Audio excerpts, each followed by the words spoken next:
If you're watching this video, there's a good chance you've gone back and forth in your mind 100 times. Was he really a narcissist? Am I overreacting? What if I misjudged him? What if it was me? And if you've been in a relationship with a covert narcissist, this confusion is not just common, it's expected. Covert narcissists don't show their toxicity the way people imagine. They don't always scream, throw things, or cheat openly. They don't always act like the classic narcissistic villain everyone talks about. Their abuse is quiet, emotional, manipulative, and extremely confusing. So today we're going to break down, in a very real and honest way, why you've been second-guessing yourself, even after everything you've experienced. And I promise you, once you hear these points, the guilt and confusion will begin to make a whole lot more sense. Let's get started. Number 1. Covert narcissists don't look like narcissists. One of the biggest reasons you doubt yourself is simple. He didn't fit the stereotype. Covert narcissists often come across as soft-spoken, shy or introverted, wounded, good men who've been hurt before, gentlemen with childhood trauma, overgivers, the quiet emotional types. And because he wasn't loud, aggressive, or openly disrespectful, your mind tells you, maybe he's not a narcissist. Maybe he's just complicated. People are conditioned to spot the loud narcissist, not the quiet one. So when he manipulated you through guilt instead of anger, when he played the victim instead of the jerk, when he cried instead of yelled, you didn't know that was actually a tactic of narcissism too. And that alone makes us women question ourselves. Number 2, because he had good moments, and that creates cognitive dissonance. You're not confused because you're weak. You're confused because he wasn't always horrible. Even with narcissists, there are good days, love-bombing moments, genuine laughter, emotional closeness. I've never connected with anyone like this, conversations, and deep confessions. Those moments weren't real for him, but they were real for you. Your emotional system bonded with him during those moments. Your heart keeps replaying the few times he was good and trying to make those moments outweigh the harm. This creates what psychologists call cognitive dissonance, the brain's way of trying to make two conflicting truths fit together. You knew the relationship hurt you, but you also remember the times he seemed loving. Your brain doesn't know which one to believe, so you doubt your conclusion. Number 3, because he trained you to second-guess yourself. This is the part most women never realize. You're not just doubting him, you're doubting yourself. Why? Because covert narcissists specialize in gaslighting, guilt-shifting, blaming, minimizing your feelings, twisting conversations, making you apologize for their behavior, making you feel like you're too sensitive, irrational, or misunderstanding. Over time, this conditioning works. You stop trusting your own judgment. You start thinking, maybe I misunderstood, maybe I overreacted. He didn't mean it that way. Maybe I'm the problem. Although you know this isn't your personality, the covert narcissist manipulates you into feeling like you're not even a good person. This is called emotional conditioning. He literally trained your mind to doubt your own reality. And this is a dangerous state of mind to be in. Number 4, because he never took responsibility, and that made you feel guilty. A healthy man can say, I was wrong. I hurt you. I shouldn't have done that. Let me fix this. But a covert narcissist says, I didn't mean it. You just misunderstood. I'm just tired. You know how sensitive you are. Why are you attacking me?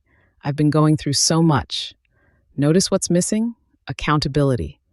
Covert narcissists will even flip conversations and claim you said something hurtful, when in reality, it was something they said to you. Every excuse creates micro-guilt inside you. You're carrying guilt that doesn't belong to you. You're second-guessing him because he never let you hold him accountable. Number 5, because covert abuse leaves no physical evidence. If someone hits you, you know it happened. If someone cheats on you, it's undeniable. But covert abuse is invisible. It leaves you with anxiety, emotional exhaustion, self-doubt, low confidence, confusion, attachment, guilt, and a feeling you can't explain. There's nothing concrete to point to. No big blow-up, no physical evidence, so your brain struggles to validate your experience. Number 6, because you're an empath, you see his potential, not his pattern. Most women who fall for covert narcissists are compassionate, empathetic, nurturing, forgiving, hopeful, understanding, emotionally intuitive, and those qualities, your good qualities, work against you in this situation. You don't see him for who he is. You see who he could be, who he pretended to be, who he was in the beginning, who he is when he's being vulnerable, who he is on his good days. Your empathy makes you rationalize his behavior. Your compassion makes you excuse it. Your hope makes you wait for him to change. So of course, you question yourself, because deep down, you want to believe he's not a narcissist. Not because of him, but because you have a good heart. Number 7, because narcissistic cycles make you feel like you're the toxic one. This is the trap. He hurt you, you reacted, then he blamed you for reacting. So now it feels like you're dramatic, you're emotional, you're the one who ruined the relationship. But you reacted because you were being emotionally mistreated. This is exactly why so many women second-guess themselves. They think, healthy women wouldn't react like that. Maybe I was toxic too. Maybe I just expected too much. You weren't toxic. You were responding to mistreatment. There's a difference. Number 8, because you weren't ready to see the truth yet. This part is important. Sometimes you doubt he's a narcissist because accepting the truth hurts. It means the relationship was one-sided. It means the love wasn't real for him. It means you were manipulated. It means you wasted time, energy, and tears. And that's a painful reality to accept. Your heart hesitates to call it what it is, not because you're wrong, but because you're hurting.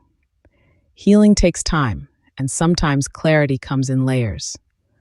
Number 9, the real reason you doubt: he was never loud enough to feel like a villain. Covert narcissists are emotional chameleons. They blend in. They appear kind. They seem harmless. They may even be the nice guy to everyone else. So when you say narcissist, your own mind pushes back. No, he can't be. He was too gentle, too quiet, too soft. But that softness was the disguise that drew you into the relationship and made you trust him. Number 10, the truth. You know exactly what he was. You just needed someone to validate it. You're not confused. You're not imagining it. You're not exaggerating. You lived through manipulation, subtle abuse, guilt traps, gaslighting, emotional withdrawal, responsibility shifting, silent punishment, emotional neglect, and cycles of confusion. Those are classic signs of covert narcissism. You're not second-guessing because you're unsure. You're second-guessing because the abuse was designed to make you doubt yourself. But deep down, you already know. You just needed someone to say it out loud. If this message resonated with you, don't forget to like and subscribe. I'm creating a space for women healing from toxic and narcissistic relationships, a place to protect your peace without losing your heart.